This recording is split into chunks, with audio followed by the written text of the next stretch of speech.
GB ની light તમારી ઘરે 500 વહી ફોન ગઈ છે. કર્યા છે, વોટ્સઅપ ની અંદર મેસેજ નાખ્યો છે, 4 વાગ્યાની લાઈટ ગઈ છે, થાંભલેથી ગઈ છે, હજુ સુધી કોઈ આવ્યું નથી.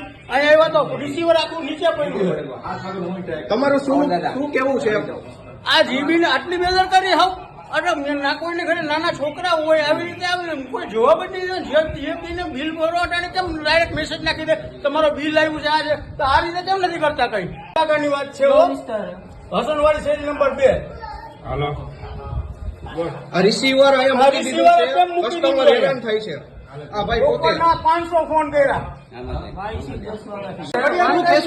શું કેશો? રિસીવર નીચે પડ્યું છે, આપ શું કેશો? સામે કેમેરો હે, ફોન ઉપર વાત કરતો હતો. તમારો ફોન ઉપર વાત નતો, તમારો ફોન બંધ હતો. કેમેરો ચેક કરો. ફોન ડેડ હતો, ફોન ડેડ હતો. તમે હજી હાલમાં નીચે પડ્યો છે. 7 વાગ્યાનો હું ટ્રાય કરું. હું 4 વાગ્યાના ટ્રાય કર્યા, 500 ફોન કર્યા, કેટલા 500 હું લિસ્ટ બતાવું. ક્યારે આવવાના?